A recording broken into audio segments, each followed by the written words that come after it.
नमस्कार, स्वागत है आपका। आप देख रहे हैं द न्यूज और मैं रानी गुप्ता आपके साथ। इस वक्त की बड़ी खबर सामने आ रही है। आपको बता दें कि जिस तरीके से अमेरिका जाकर के राहुल गांधी ने देश को लेकर के कई सारे बयान दिए हैं, तो इसको लेकर के अब ओवैसी दरअसल भड़क चुके हैं। उन्होंने खासकर मुसलमानों को लेकर के जो राहुल गांधी ने बयान दिया है उस पर अपनी प्रतिक्रिया जाहिर की है। उन्होंने पलटवार करते हुए ये कहा है कि भारत अल्पसंख्यक समाज के लिए सबसे सुरक्षित देश है।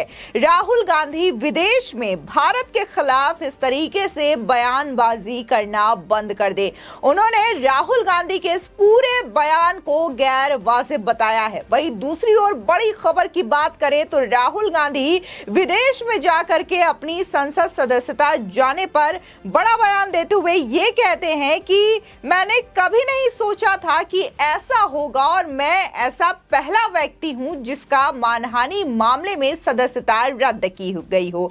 तो यहां पर असदुद्दीन ओवैसी लगातार पलटवार करते हुए नजर आ रहे हैं। सुनिए ओवैसी ने राहुल गांधी को लेकर के क्या प्रतिक्रिया दी है।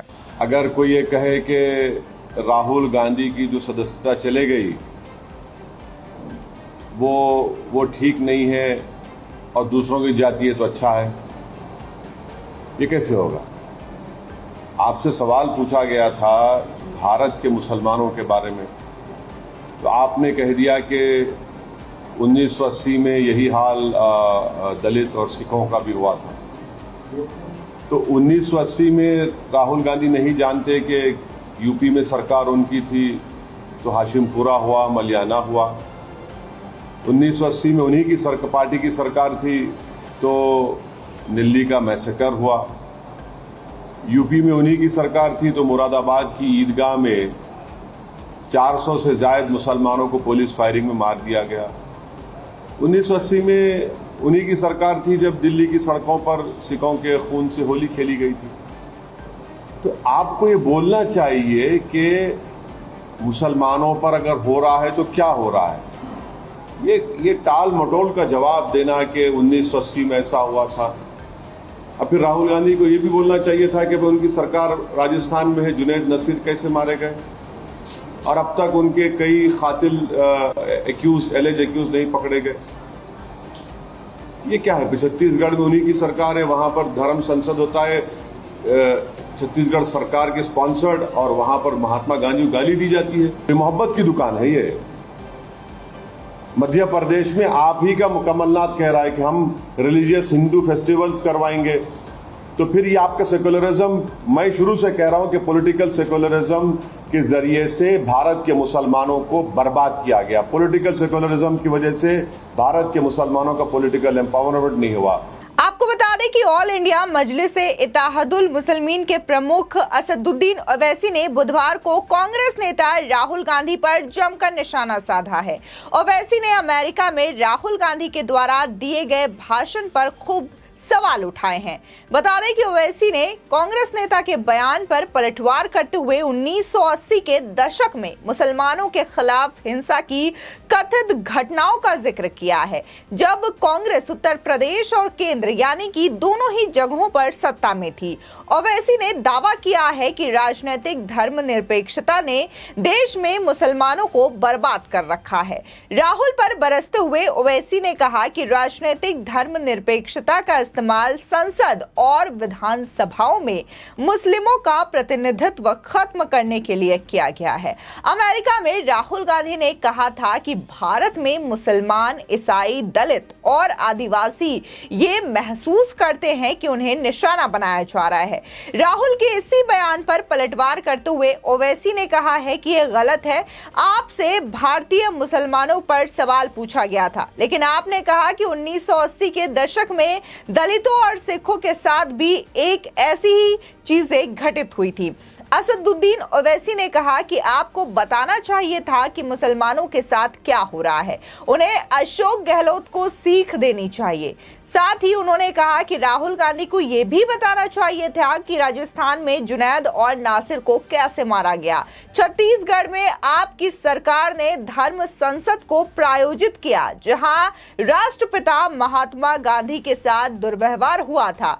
आपको बता दें कि कांग्रेस नेता राहुल गांधी इन दिनों अमेरिका के दौरे पर हैं और उनके द्वारा वहां की गई कुछ टिप्पणियों की वजह से भारत में सियासी पारा चढ़ा हुआ है। जहां राहुल गांधी के बयान को लेकर के पहले भी बीजेपी के कई नेता अपनी प्रतिक्रिया जाहिर कर चुके हैं, तो इस बीच असदुद्दीन ओवैसी की भी बड़ी प्रतिक्रिया देखने को मिली है। उन्होंने सीधे तौर पर उनके बयान पर बड़ा सवाल खड़ा करते हुए यह कह दिया है कि भारत में अल्पसंख्यक समाज बहुत ही ज्यादा सुरक्षित है और राहुल गांधी जिस तरीके से विदेशों में जाकर के भारत के खिलाफ दुष्प्रचार करते हैं, तो ये चीजें उन्हें बंद कर देनी चाहिए।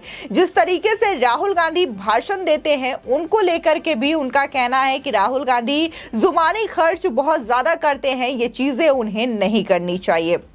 वहीं दूसरी ओर बात करें तो कांग्रेस नेता राहुल गांधी ने लोकसभा की सदस्यता से अयोग्य करार दिए जाने को लेकर पहली बार विदेश में बड़ा बयान दे दिया है। अमेरिका दौरे पर गए राहुल गांधी ने स्टैनफोर्ड यूनिवर्सिटी के कार्यक्रम में ये कहा है कि उन्होंने कभी सोचा भी नहीं था कि मैं पहला व्यक्ति बनूंगा जिसे मानहानि के मामले में सबसे बड़ी सजा मिलेगी और लोकसभा की सदस्यता गंवानी पड़ेगी। साथ ही राहुल गांधी ने यह भी कहा, लेकिन राजनीतिक तौर पर इससे मुझे काफी ज्यादा बड़ा मौका मिला है।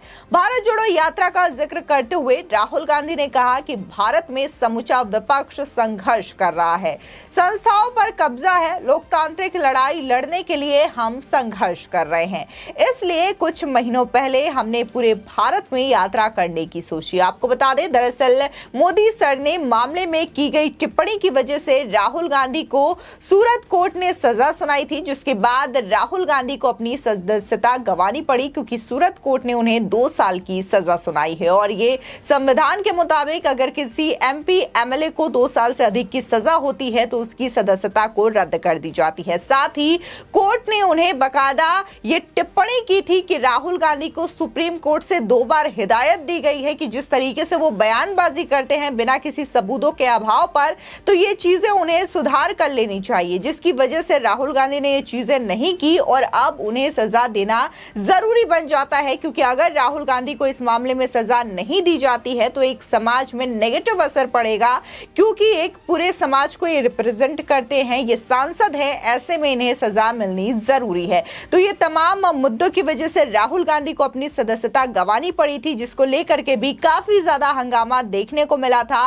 और कांग्रेस के तमाम नेताओं ने यह आरोप लगाया था कि राहुल गांधी की जो संसद सदस्यता है वो कोर्ट की सजा की वजह से नहीं बल्कि बीजेपी सरकार की वजह से गंवानी पड़ी है। यहां पर राहुल गांधी ने जिस तरीके से बयानबाजी की है तो इसे कांग्रेस नेता जो हैं वो ठीक मानते हैं शायद, और इसलिए प्रधानमंत्री मोदी और बीजेपी सरकार को इसका दोषी ठहराया जा रहा था। लेकिन जहां सूरत कोर्ट में उनके लिए परेशानियां हुई थी, तो वहीं पटना कोर्ट में भी बाकायदा यह मुद्दा चल रहा है। अभी वहां से भी फैसला आना इस केस में बाकी है। फिलहाल इस खबर को लेकर के आपकी क्या राय है, हमारे कमेंट सेक्शन में जरूर बताएं। आगे की और भी अपडेट के लिए चैनल को सब्सक्राइब करना ना भूलें।